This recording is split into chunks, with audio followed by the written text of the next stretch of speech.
Buenas noches, amigos televidentes, internautas, hermanos migrantes que nos ven en todo el mundo. Bienvenidos a Un Café con JJ por Ecuador TV. Esta noche tenemos como invitado al doctor Leonel Fuentes Sáenz de Viteri. El doctor Fuentes es decano de la Facultad de Jurisprudencia de la Universidad de Guayaquil. También es presidente de la Red de Carreras de Derecho del Ecuador y experto en Derecho Ambiental. Gracias por acompañarnos, doctor Fuentes. Lo primero que nos gustaría conocer, y como lo hemos hecho en estos días, es su evaluación respecto del paro, que hoy, martes 14 de octubre, llega al día 23. Muchas gracias, Jimmy. Bueno, yo creo que en los actuales momentos el paro tiende a perder muchísima fuerza, porque no ha demostrado en ya más de 2 semanas poder ser un paro nacional, es focalizado, es un paro que podríamos decir inclusive hasta provincial. El Ecuador entero es digamos, un estado, un país donde tiene la mayor cantidad de su población en las ciudades, y las grandes ciudades no se han plegado al paro. De tal manera que creo yo que tiende a difuminarse en el tiempo. Es probable que en los próximos días se reduzca la intensidad del paro, y bueno, cada día que pasa va a perder vigencia este paro, de tal manera que mi análisis replica de que terminará ganando el gobierno esta lucha contra los manifestantes. A ver, dice que el paro se nota un tanto débil. Débil, pero 23 días todavía de entre comillas, resistencia. Quiere decir entonces que, si bien es débil, alguien o algo atrás lo financia, porque mantener un movimiento, aunque sea provincial, durante 23 días con agitación y con presencia de tanta gente, eso no es gratis, ¿no? Bueno, es evidente, porque si comparamos el año 2019, el paro, con el del 2022 y con este actual paro, este tendría que ser el paro más extenso.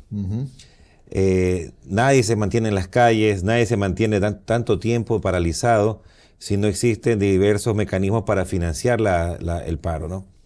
Entonces yo creo que ahí tiene que hacer mucha inteligencia el gobierno, porque es imposible mantener a la ciudadanía o los grupos sociales tanto tiempo en las calles sin que exista realmente un financiamiento económico. Bueno, ya eso estaría al gobierno revisar quiénes están detrás del paro. Sin embargo, lo importante ahorita es que las grandes ciudades no han plegado al paro. La ciudad de Quito, hasta el momento, digámosle así, no ha tenido mayor influencia esta paralización, y las otras ciudades grandes no han tenido, digamos, mayor interés en comenzar a organizarse para plegarse a esta situación. De tal manera que sigo manteniendo que es un paro que, a pesar de la extensión, no es nacional. Claro. Ahora, la bandera que fue en el primer momento la eliminación del subsidio al diésel, ¿cree usted, Leonel, que sigue siendo el leitmotiv del paro o hay otras razones? Mire, inicialmente parecía que ese era el lema, digamos, de la movilización. Luego vi en la televisión, he visto en los medios de comunicación que lo que piden es la caída del gobierno. Dicen, fuera Noboa, fuera. Ajá. Entonces, cuando tú ves esas posiciones, te das cuenta que realmente no es exclusivamente el tema del diésel. Además que lo del diésel es contradictorio a las luchas propias, digamos, de los sectores sociales, que son los que están en la manifestación, como la CONAIE, los organismos, los colectivos sociales.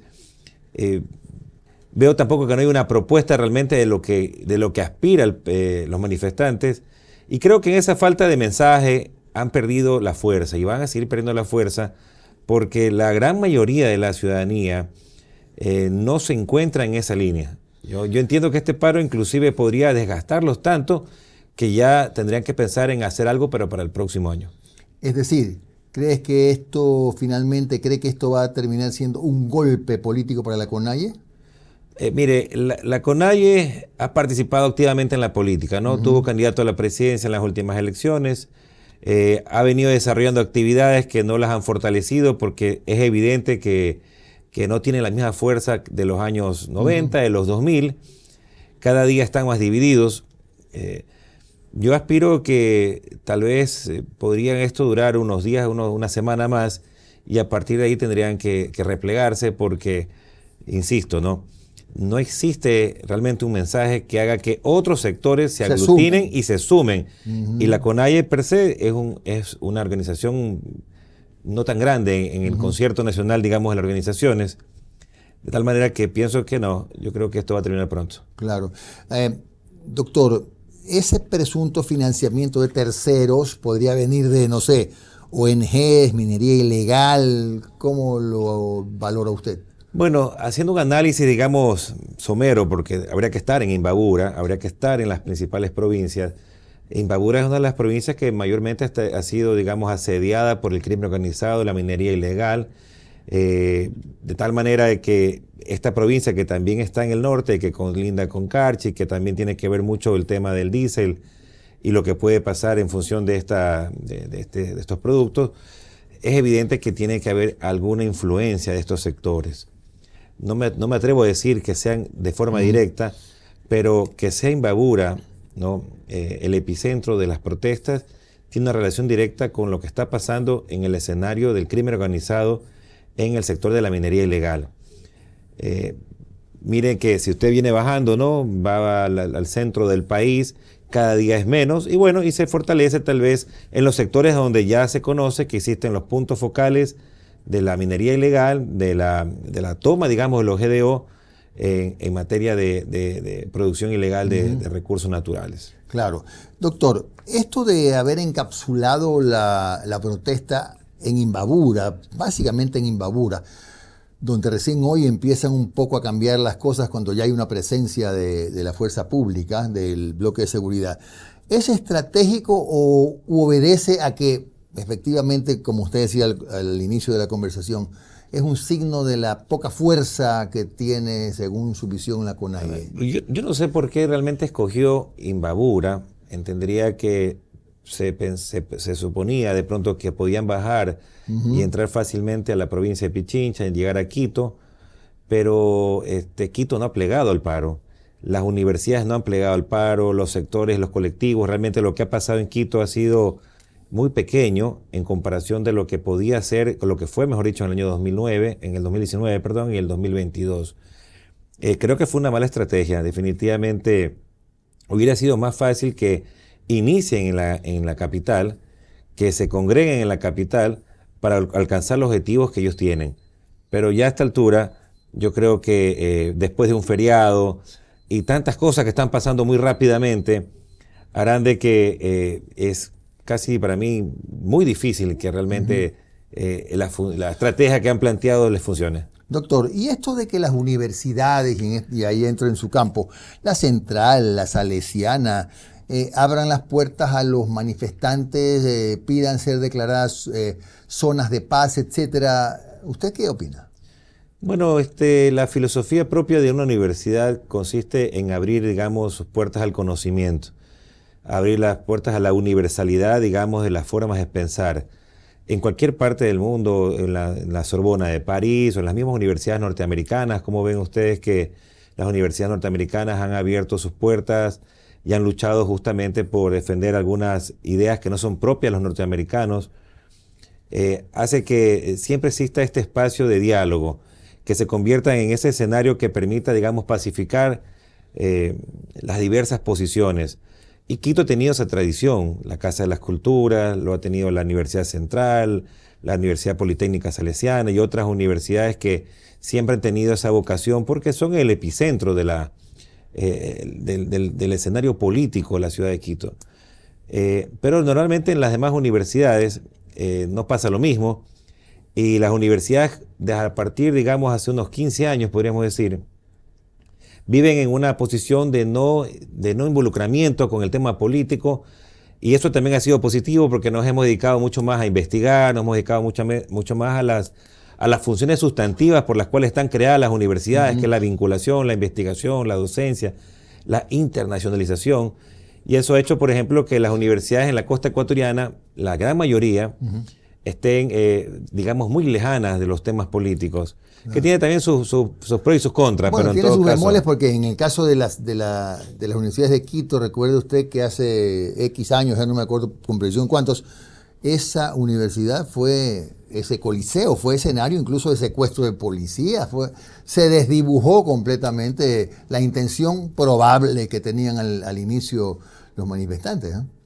Bueno, las cosas cambian. Yo creo que los tiempos son tan dinámicos, la situación que pasa en las universidades son tan cambiantes y que hace que estoy convencido que este paro no es el del año 2019, este paro no es el año del 2022. Estoy convencido que la fuerza que tenía en el 2019, en el 2022, es realmente diametralmente inferior. Y pienso que tampoco no se han sumado a mayores sectores, ¿no? Definitivamente no creo que tenga posibilidades de que esto crezca. ¿Cómo dialoga o cómo se abre un canal de diálogo con la CONAIE plantada en 3 o 4 pedidos que, por lo que veo, no son viables, ¿no? Uno de ellos es dar retro a la decisión de suspender el subsidio, de eliminar el subsidio al diésel? ¿Cómo se puede dialogar con esas condiciones? Bueno, mi posición personal, sobre eso no hay posiciones de diálogo. Si el gobierno declina en su decisión, yo creo que les podría pasar como Bucarán, les podría pasar como otros gobiernos, porque a esta altura del partido, una decisión que toma el gobierno soberano, que es legítima, debe mantenerse. Si no, que más bien entonces que vengan a gobernar estos grupos que están en contra y decidan la economía del país, que decidan todas las políticas públicas, que resuelvan, pero para eso hay que ganar las elecciones definitivamente. Es decir, diálogo solamente si no se pone ninguna condición.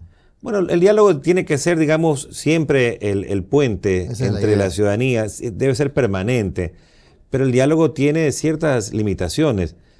Y si uno elige un gobierno, mal o bien el gobierno tiene que cumplir con gobernar.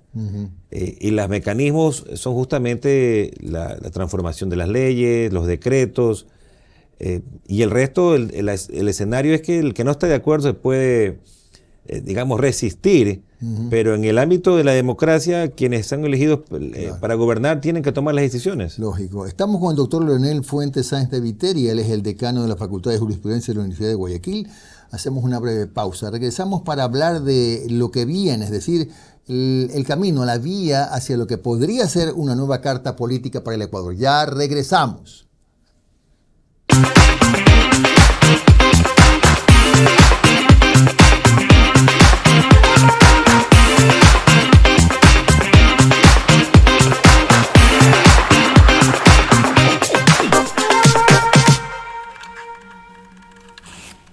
Estamos de regreso esta noche con el doctor Leonel Fuentes Sáenz de Viteri, el decano de la Facultad de Jurisprudencia de la Universidad de Guayaquil, presidente de la Red de Carreras de Derecho del Ecuador y un experto en Derecho Ambiental. Otra vez, gracias por acompañarnos, doctor.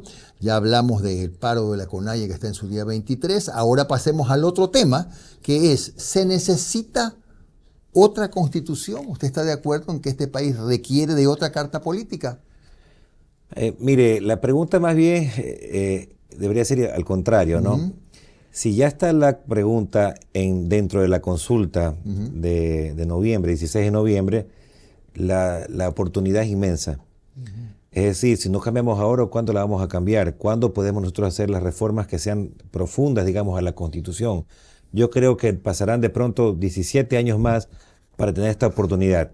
Tal vez no fue el momento más oportuno, tal vez corremos altísimos riesgos de que se transforme una constitución que pueda tener de pronto... que sea una calificación de gestión del presidente, por lo menos, por ejemplo. Bueno, en todo escenario donde hay un referéndum, donde la gente va a las urnas, siempre habrá un motivo para descalificar o calificar al gobierno.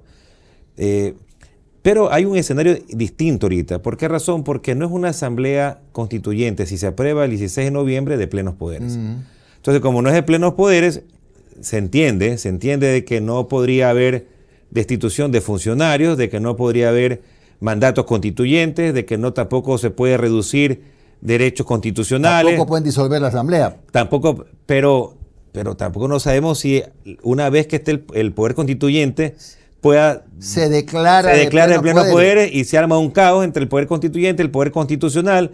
Según la teoría de Sieyès de la Revolución Francesa, este poder constituyente está sobre el poder constituido y evidentemente tendrá un conflicto que generará que pueda ser una carta magna distinta, ¿no? Pero para eso tendrá que desconocer todos los poderes. Ahora, la Corte Constitucional. Un buen punto pongámonos en un escenario figurado. Supongamos que el gobierno tuviera una sólida mayoría, alcanza una mayoría suficiente. ¿Puede declararse, entonces, puede decidir por sí ante sí que es de plenos poderes? Eso es jurídicamente. A ver, jurídicamente correcto, es legal. A ver, esta asamblea que está aprobada mediante el dictamen de la Corte Constitucional es una asamblea constitucional. Se le denomina constituyente porque es un término, digamos, propio, digamos, del derecho, pero es una asamblea constitucional porque tiene delimitaciones. Es decir, la Corte le ha dicho, a ver, se aprueba esta pregunta con estos límites. Y estos son los límites. Usted no se puede pasar estos límites porque si no vendrá un problema con la Corte y nosotros somos el ente que interpreta y que va a controlarle a usted en sus limitaciones, digamos, del poder. Pero ya una vez que está elegida la Asamblea Nacional Constituyente, filosóficamente hablando, podría declararse de plenos poderes, podría desconocer la Corte Constitucional, podría desconocer el gobierno constituido, poder ejecutivo, legislativo, judicial. Podría pasar eso porque eso es el elemento, digamos, genérico de toda asamblea constituyente.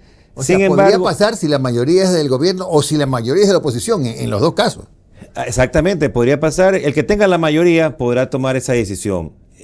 Ahora, ¿va a haber un conflicto? Por supuesto, podría desencadenar una gran, un tremendo problema a nivel nacional e internacional porque tendríamos un poder constituyente que tendría absolutos poderes y que evidentemente sería un gran problema para los estados reconocer que existe un poder constituyente en ese momento. ¿Y cuáles son los cambios prioritarios en una nueva carta política? No sé si primero hacer una carta menos reglamentaria, no lo sé si ese sea uno, ¿no? A ver, primero derrumbemos un mito, ¿no? Que yo lo he escuchado y lo he escuchado en un café con JJ también. Esta idea de que las constituciones es como que son la solución a los problemas. No lo son. Miren, hay países en el mundo que no tienen constituciones escritas. Es decir, Reino Unido, que no creo que viva mal ni que esté peor que Ecuador, no tiene constituciones escritas. Nueva Zelanda tampoco. Israel tampoco tiene constituciones escritas. Es decir, tener una constitución escrita no es sinónimo de bienestar y de que vivimos en la panacea de los derechos humanos y tal. Número 2. Las constituciones realmente deben ser documentos en los cuales se manifiestan las cosas más elementales de la construcción de un Estado. Un marco general, por decirlo de alguna manera. Y, por ejemplo, esta constitución que se promulgó en octubre del 2008, tiene 17 años, ha tenido 27 modificaciones. La Constitución de los Estados Unidos, que tiene más de 230 años, ¿no? Tiene 7 artículos y tiene 24 enmiendas. Y las primeras enmiendas están en el Bill of Rights, que son las primeras enmiendas propias, digamos, del nacimiento del Estado norteamericano. ¿Qué significa esto? De que las constituciones no son garantía de que se den los mejores derechos ni nada. La Constitución del Ecuador es la Constitución del mundo que más veces repite la palabra derechos humanos. Y eso no significa que vivamos aquí en el paraíso, ¿no? De tal manera de que tener 444 artículos no es garantía de nada. Todos los derechos cuestan, eso se llama análisis económico del derecho. Tener un chorro de derechos humanos tampoco no hace que vivamos mejor. Una constitución debe ser una constitución corta, una constitución que más bien la estructura del Estado la delimite. Yo creo que tenemos que volver a la trilogía de Montesquieu, que es la poder ejecutivo, judicial, los 3 poderes del Estado. Tiene que desaparecer inevitablemente este órgano de esta función llamada transparencia y control. Tiene que desaparecer, ese poder debe volver al Parlamento.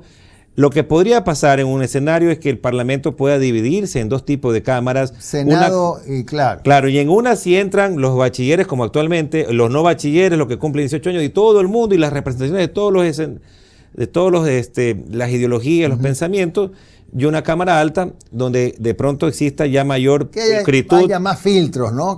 Para que realmente genere leyes que tengan una técnica jurídica. Claro. Pero esto también es relativo, no significa que los países que tienen esta bicameralidad les va mucho mejor. No, por supuesto. Todo depende de la economía, así que yo creo que lo más importante es que la Constitución sea una constitución económica que permita que la inversión extranjera permanezca.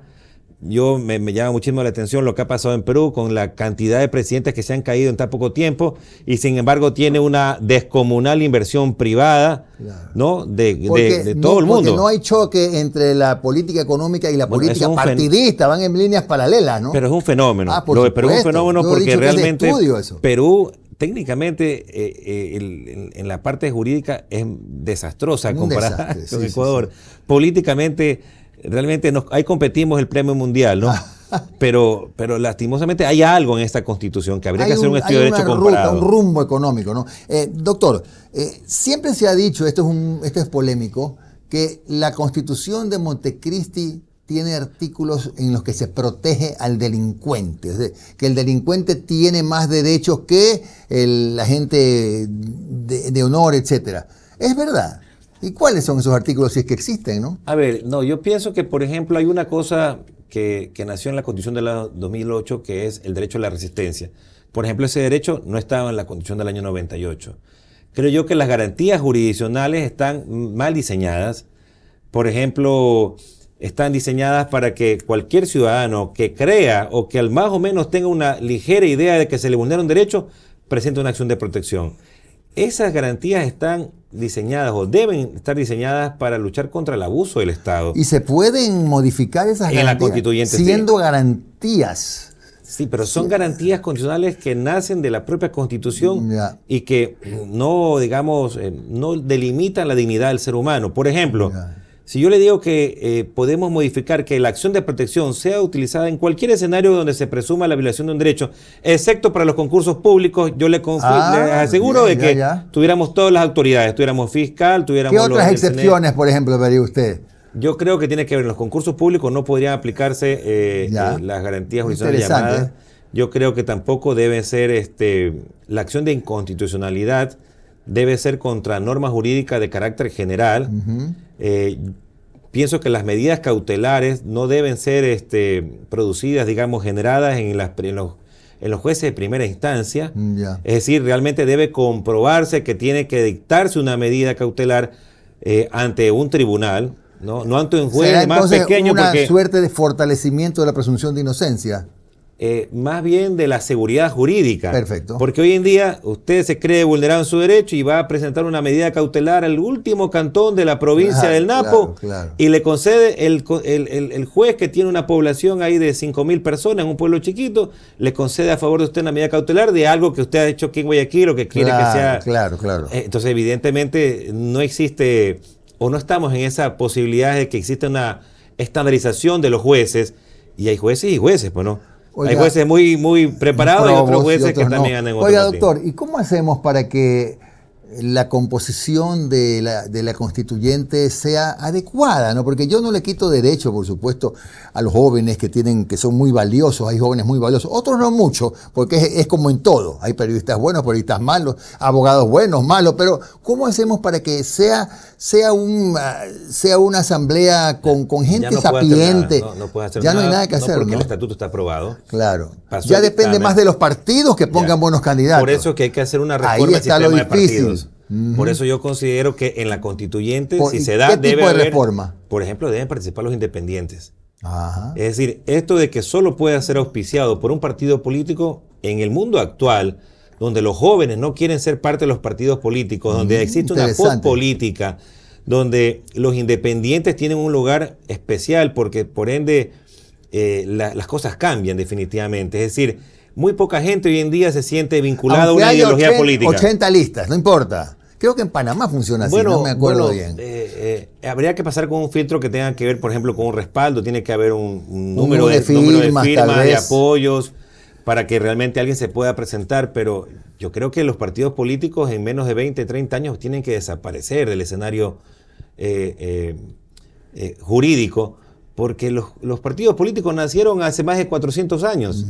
Entonces, realmente hoy en día las cosas han cambiado de tal manera que existen las redes sociales, existen otras formas de expresarse que no son justamente Claro. los partidos políticos. Entonces, el sistema de partidos políticos tiene que volver a cero Ya.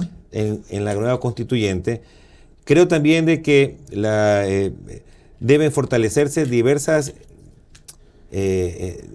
garantías, pero las garantías normativas, no las garantías jurisdiccionales. Las garantías normativas es que el Estado debe cumplir con los municipios, con las prefecturas. Claro. Tiene que buscar un mecanismo real.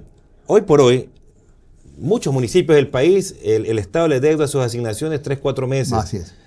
Pero no tiene sentido, porque por otro lado el Estado está invirtiendo y pagando bonos y está haciendo Claro. compensaciones a los transportistas. Eso habría que revisar. Hay algo que está pasando ahí Claro que que no sí. hace que surtan efecto de que esta garantía normativa que está de que estos recursos que son del Estado, pero que pertenecen a los gobiernos autónomos descentralizados, sea transferida directamente a las Claro, a los municipios. Bien, gracias al doctor Leonel Fuentes Sáenz de Viteri. Siempre el tiempo se viene corto cuando están tan interesantes las entrevistas. Él es decano de la Facultad de Jurisprudencia de la Universidad de Guayaquil y presidente de la Red de Carreras de Derecho del Ecuador. Ha estado hoy en un café con JJ por Ecuador TV. Les agradecemos mucho por su sintonía y mañana estaremos a las 10 de la noche con el doctor Carlos Luis Sánchez, un conocido penalista, para analizar justamente, sí, estos cambios que requiere nuestra carta política. O, ¿por qué no?, una nueva carta política. Hasta mañana.